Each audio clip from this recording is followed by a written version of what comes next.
हम देखते हैं कि स्पीड और टाइम का ग्राफ, ठीक है। अब स्पीड जो है हमें पता है कि एक्चुअली स्पीड और वेलोसिटी को ना कंफ्यूज ना कीजिएगा, ठीक है। पहले मैं आपको वेलोसिटी का समझा देती हूँ। देखिए, हमने कहा था कि जो जाते हुए ऊपर जाते हुए हमारे पास वेलोसिटी जो है वो डिक्रीज होती है। स्टार्ट में मैक्सिमम होती है, देखिए यहाँ पे क्या है, मैक्सिमम देखिए शो भी की हुई है। स्टार्ट में मैक्सिमम है, ठीक है। ऊपर जाते हुए हमने कहा था डिक्रीज होगी, ठीक है। अब हमें ये पता है कि डिक्रीज होती है, उसके बाद इंक्रीज होती है और फिर जो होती है हमारे पास दोबारा से मैक्सिमम पे आती है, ठीक है। तो असूलन तो हमारे पास ग्राफ ये बनना चाहिए था कि वेलोसिटी पहले मैक्सिमम है, फिर डिक्रीज़ हो रही है और फिर दोबारा से इंक्रीज़ पे आ रही है, ठीक है, मैक्सिमम पे आ रही है। तो ये क्यों नहीं है?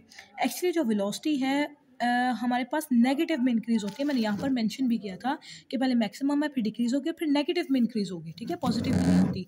तो हमारे पास वेलोसिटी जो है वो नेगेटिव में एक्चुअली डायरेक्शन चेंज हो जाती है, क्योंकि स्पीड की डायरेक्शन नहीं होती, वेलोसिटी की डायरेक्शन होती है। तो इस वजह से इसको हम दूसरे फिर क्वाड्रेंट में ले जाते हैं कि यानी कि यहाँ पर मैक्सिमम थी, फिर आहिस्ता आहिस्ता आहिस्ता आहिस्ता आते ज़ीरो पे बिल्कुल आ गई। फिर जब ज़ीरो से अब दोबारा जब वो नीचे की तरफ बॉल वापस मूव कर रही है, तो ये हमारे पास नेगेटिव में जाएगी। इंक्रीज़ ज़रूर होगी क्योंकि यहाँ पे 1, -2 एंड -3 होता है, ठीक है? तो ये नीचे ज़रूर इंक्रीज़ ज़रूर होगी, लेकिन हमारे पास नेगेटिव में होगी, ठीक है? और स्पीड चूँकि हमारे पास एक स्केलर क्वांटिटी है, तो हम इसकी बात इसी तरह से करेंगे कि पहले ये हमारे पास मैक्सिमम थी, फिर ये ज़ीरो पे आई और उसके बाद दोबारा से हमारे पास क्या हो गया, मैक्सिमम पे चली गई, ठीक है?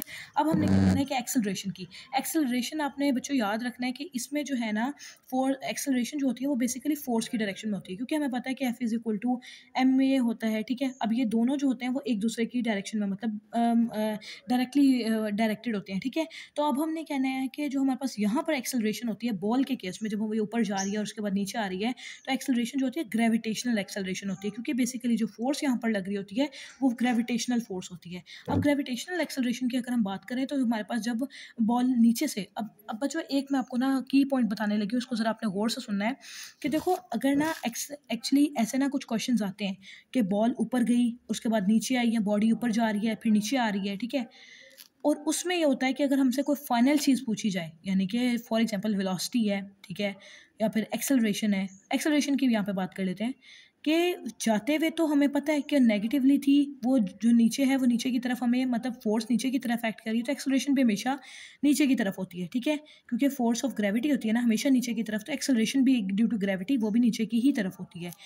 तो नीचे की तरफ हमारे पास जो होती है वो अट्रैक्ट कर रही होती है, ठीक है, हमें। अब हमने कौन सी एक्सेलरेशन लेनी है, यानी कि जाते हुए की या आते हुए की। हम हमेशा वो वाला केस लेंगे जो थ्रो करने का होगा, ऊपर किस तरफ थ्रो किया जा रहा होगा, हम उसको कंसीडर करेंगे। तो यहाँ पे भी इसलिए हम ग्राफ में नेगेटिव एक्सेलरेशन लेंगे, नॉट पॉजिटिव, ठीक है, -10 एक्सेलरेशन, और ये कांस्टेंट रहेगी। हम पॉजिटिव नहीं लेंगे, हमने वही केस लेना जो ऊपर जाते हुए था। हालांकि वापसी पे तो पॉजिटिव होनी चाहिए क्योंकि फोर्स और एक्सेलरेशन एक ही डायरेक्शन में आ रहे हैं, लेकिन हम जो हम भेजते हुए बॉल को करेंगे ना, एक्सेलरेशन हम लेंगे, वही हमारा एक्सेलरेशन जो होगा फाइनल होगा, वही हम ग्राफ में लेंगे और वही हम न्यूमेरिकल को सॉल्व करते हुए लेंगे, ठीक है। अब आगे फॉरवर्ड मूव करते हैं। एक छोटी सी एग्जाम्पल है या क्वेश्चन है, आप इसको ईजिली सॉल्व कर पाओगे बच्चों। इसमें छोटा सा एक ट्रिक है, इसी तरह ना डिफरेंट शेप्स बना के दे देते हैं, लेकिन बच्चे कंफ्यूज हो जाते हैं, लेकिन कंफ्यूज ज़रा भी नहीं होना, आपने सिर्फ उसकी नौयत को समझना है।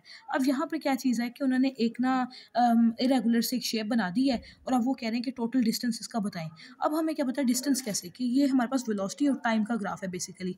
अब वेलोसिटी टाइम ग्राफ तो हमारे पास तब आएगा जब हम इसके अंदर का एरिया फाइंड कर सकते हैं। तो एरिया हमारे पास कैसे फाइंड करेंगे, हमारे पास अब अगर हम इसे गौर से देखें तो हमारे पास दो ट्राइंगल्स हैं और एक स्क्वायर है, ठीक है।